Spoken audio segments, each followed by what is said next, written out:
Good morning, everyone. Lee Snyder back to break down some more soccer content for you.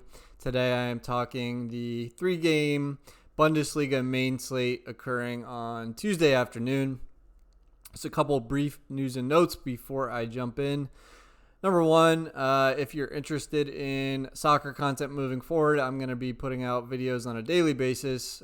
So please hit the subscribe button. I do appreciate it, and it lets me know that you find the content helpful. And number two, the Premier League returns tomorrow. We've got a huge 200K GPP on DraftKings for that Manchester City Arsenal game. If you're interested in my written content, you can find it at numberball.com. Now's a great time to sign up with the EPL returning. You get my projections, in-depth analysis of every game, the strategies I'm using, the picks I'm looking at, all that good stuff. All right. Enough with the plugs. Let's go ahead and talk about this three-game slate we have. Well, it's one of those slates where we have one team that is a massive favorite. It's Bayern Munich, a minus 650 favorite over Hertha Berlin, a team at the bottom of the Bundesliga table. So a huge mismatch right there. And then we have two games that are much closer. Freiburg, Hertha Berlin, they're both at plus 160, so that's a straight up pick 'em right now. And then finally, Union Berlin, about a half a goal to 3/4 of a goal favorite over Paderborn, who currently sits dead last in the Bundesliga table right now. So as usual, I've got my team level offensive projections for each team on the slate. And no shocker here that Bayern just shows up as an overwhelming favorite in terms of expected DraftKings points. They are beating out the next best team, Hertha Berlin, by about 40 expected DraftKings points. So I think from an overall, strategy perspective on this slate, it's probably going to be about how much Bayern Munich can you get in your lineup, because even if they only I say only score a couple goals, I think you're going to get a ton of peripheral scoring out of them, crosses, shots, chances created. So all of the attackers on Bayern, really the whole team should be able to kind of pad their stat lines by putting a ton of pressure on Bremen throughout the game, even if they only come up with a couple goals here. And then the other thing I think is worth mentioning, let's go back and look at these totals here. So that total is sitting between 3.5 and 4. The Hertha Berlin Freiburg game sitting between 2.5 and 3. And then the Union Berlin Paderborn game also sitting between 2.5 and 3. However, based on my XG metrics, if you combine the XG for each team in every matchup here, I'm expecting every total for each game to be at 3 or better. That's what I think would be correct. So I do not think this is a slate where you necessarily want to focus too much on floor players. I think it's more important to focus on getting upside in your lineup. I mean, that goes every week for GPP, but I'm talking in cash here even. I think it's about getting as much upside or potential upside in your lineup as possible, and worrying less about getting those high floor guys. So I'm going to go through each match here and kind of talk about some of the plays that are interesting to me. So let's start with that Bayern Munich match. The one thing I do want to mention is that although Bremen is all the way down here in 17th, if we look at the form table, they're sitting in 7th. So they've actually been playing fairly well since the return from the COVID break. They've had some pretty good results. They beat Paderborn 5-1 the other day. But they've played some of the better teams tough. Let's see if we could take a quick look here at some of the results. Wolfsburg, a good team. They only lost 1-0. Beat Schalke. They held Gladbach to a 0-0 draw. So I don't think they're as bad as they appear, but we're still talking about Bayern here, who are hands down the best team in the league. So I fully expect them to come out here and take care of business and kind of wrap up their pursuit of the Bundesliga title here. All right, let's go ahead and look at the starting lineups or projected starting lineups rather for this match. So there's not really any value to be found on Bayern based on their pricing. So this site has Lucas Hernandez projected to start at left back here. If that happens, I think he's at 4,200. He would probably be the lock of the slate at that price playing left back. But I happen to think this is wrong, and I think Alphonso Davies is going to come back in here. So you're probably going to see Davies over here, not Lucas Hernandez. And if that happens, you're getting a $7,900 forward playing at left back. So not as ideal as getting Lucas Hernandez at 4,100. So unfortunately, I don't think that's going to happen. Just to kind of walk through the lineups here. By the way, Lewandowski and Muller were suspended for the last match. So all the teams playing on this slate had a game on Saturday. So not a ton of rest here. So do expect rotation. But Lewandowski and Muller both rested last game because of their suspension. So they're coming into this fresh. And they're the two highest upside guys on this team. It would be fair to throw Serge Gnabry in there as well. But he played 90 minutes over the weekend, so there's a chance he actually doesn't start. And even if he does start, I do not like him to go 90. And I think, especially on a 3-game slate where these teams have 5 subs, you want to get guys in your lineups that have a higher probability of going the full game.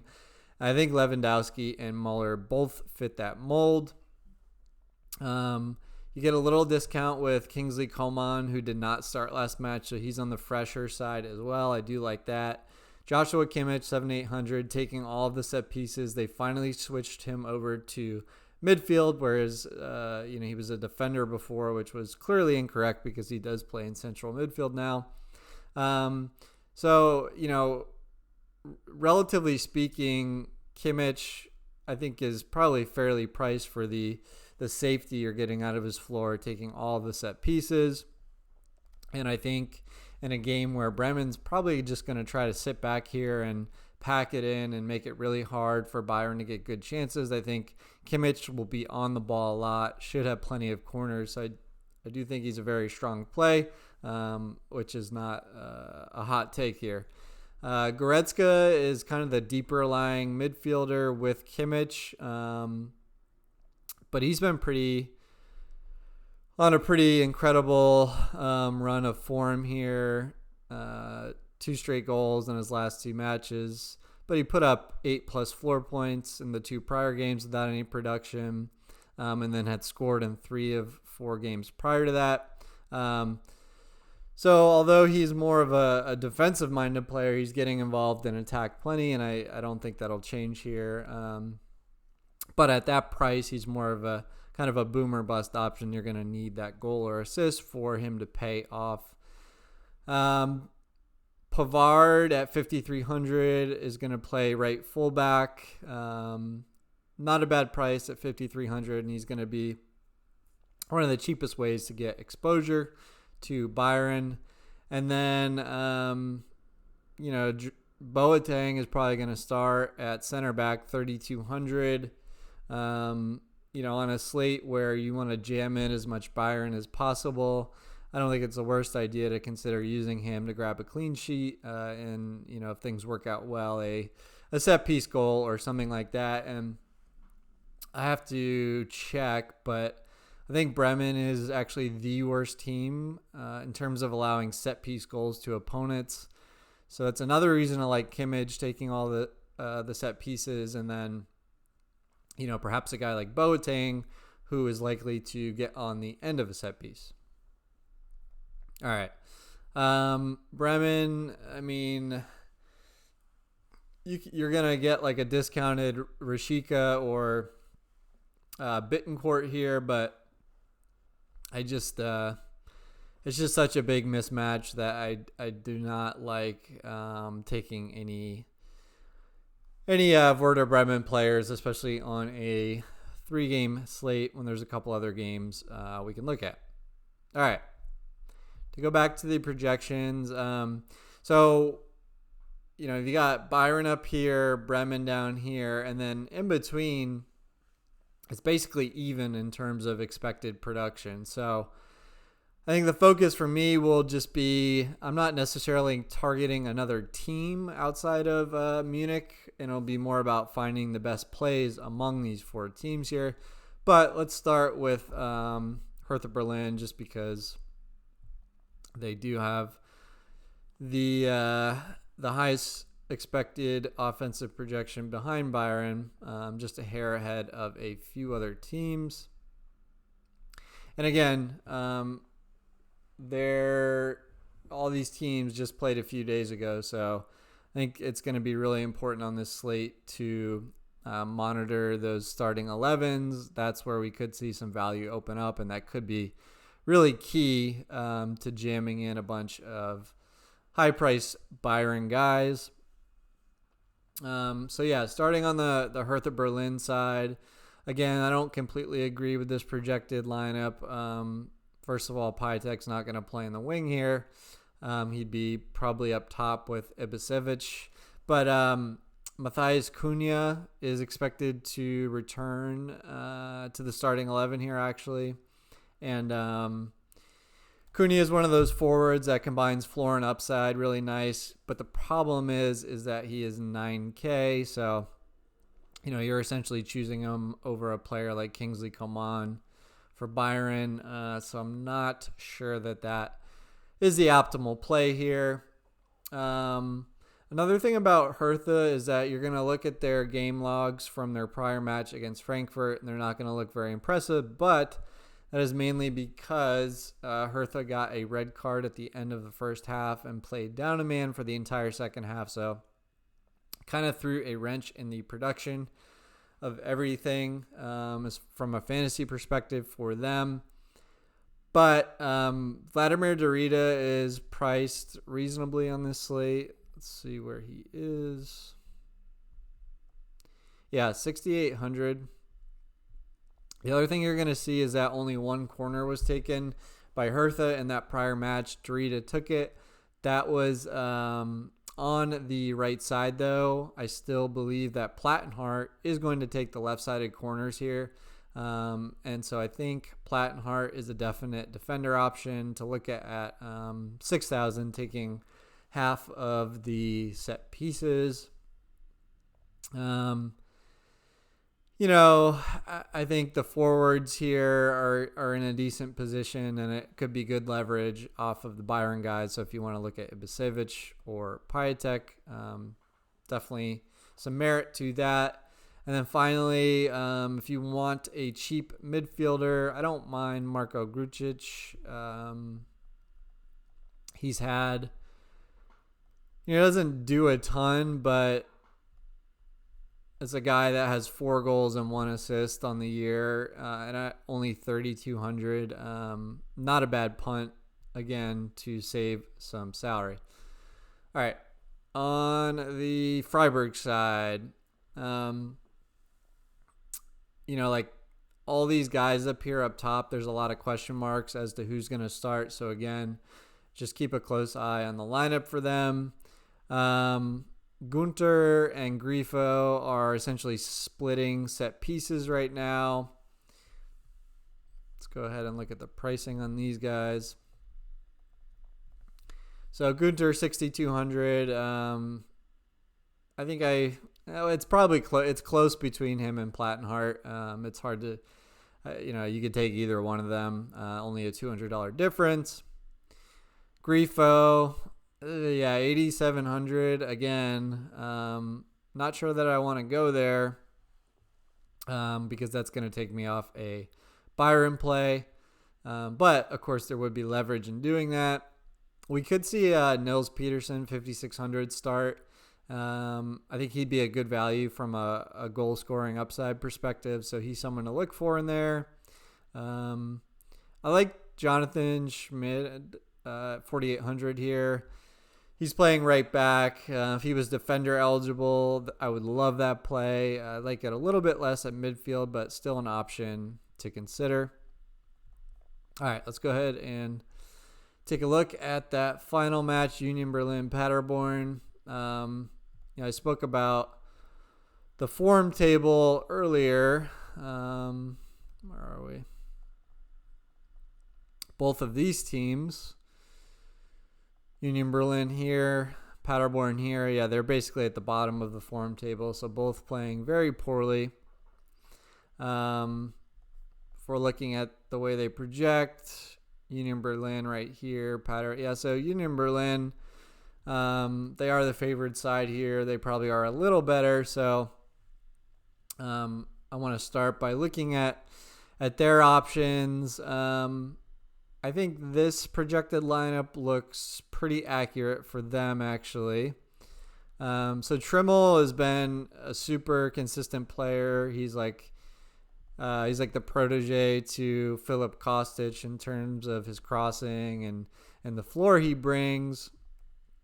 But damn, 9K for a guy that is essentially a defender or a wingback. And man, I mean, yeah, look at that consistency, right? Like, he doesn't get under 10 points.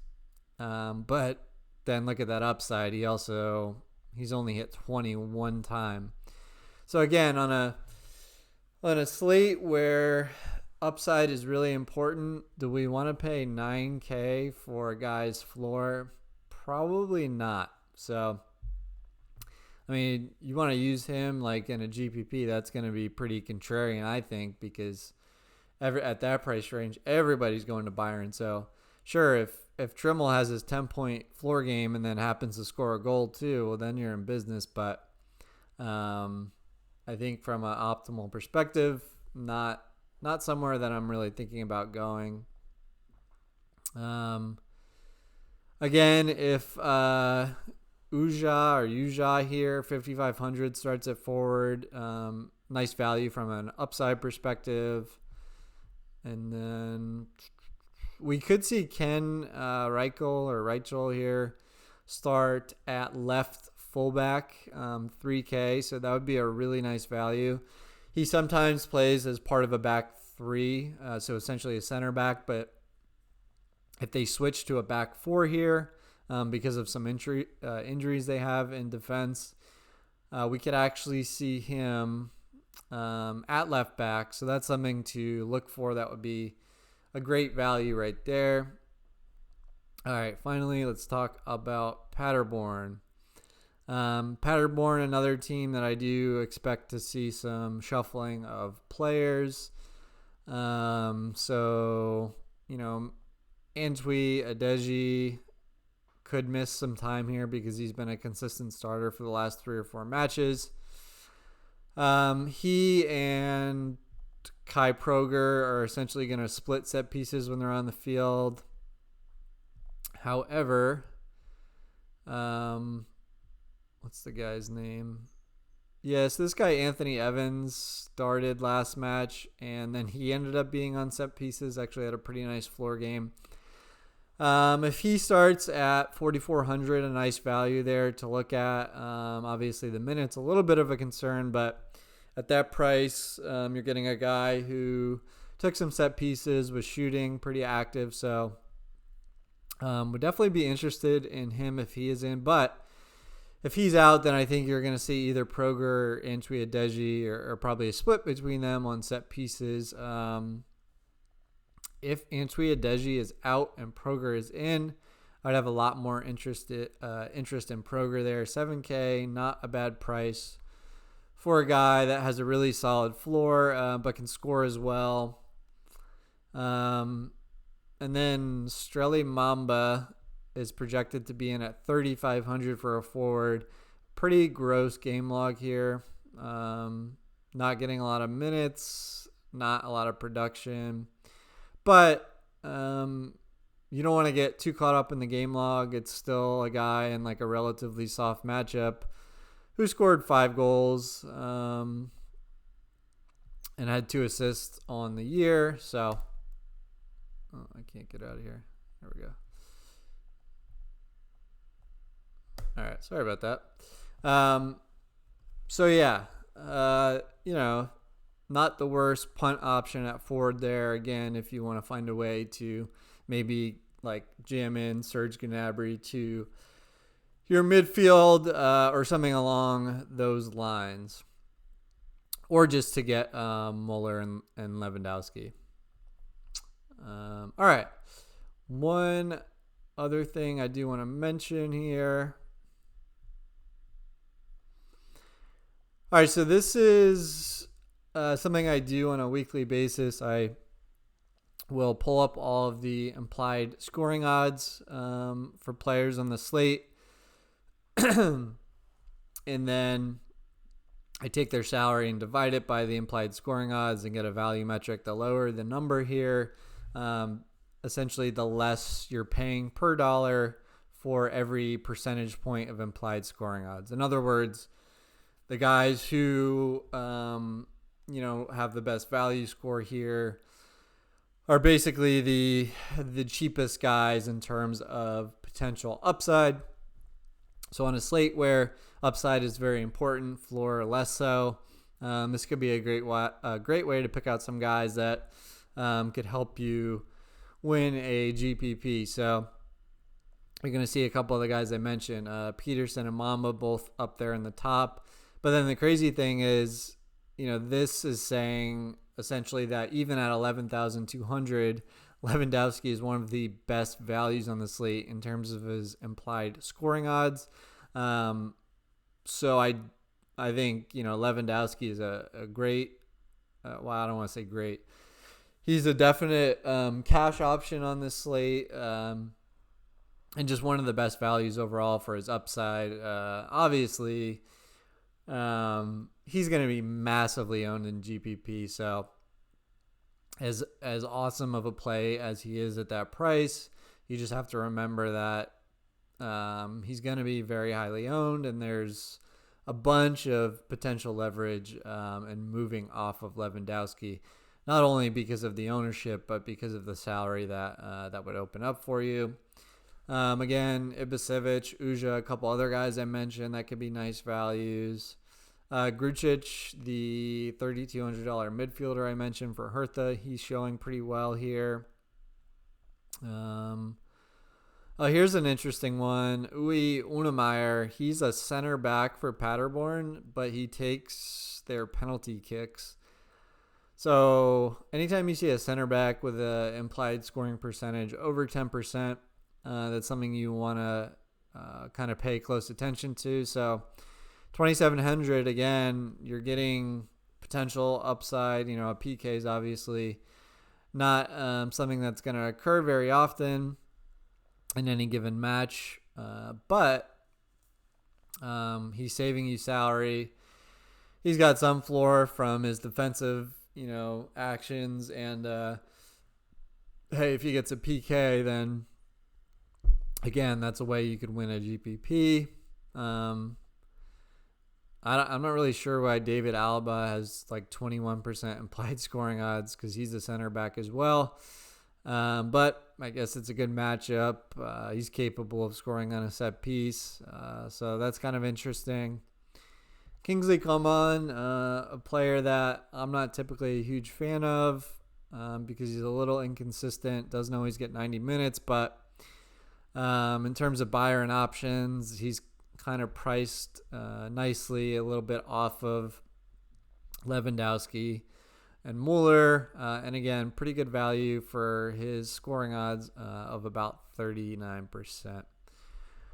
All right, I think I've rambled on long enough about this slate. Again, just to kind of reiterate the main point here, Bayern is expected to crush. So, it's going to be, I think, about figuring out which Bayern pieces you want to prioritize, and then even after that, finding value upside from those other games. And again, I don't think of those 4 teams and those 2 other games. I like Hertha and Union Berlin the most, but it's not going to stop me from taking Freiburg or Paderborn players, because I think these other 2 matches are very close overall. All right, guys, if you're still watching, thanks for being here. Good luck today. I think it's going to be a fun and wild slate with Bayern as such a big favorite. And I will be back with a video for a huge showdown slate on Wednesday between Manchester City and Arsenal. And I will have an article up on Number Ball for that, breaking down everything, including some strategies to potentially win that big 200K GPP. So if you are interested in that, you can sign up at numberball.com. And again, if you're enjoying the content, please hit the subscribe button. Thank you, and I will see you next time.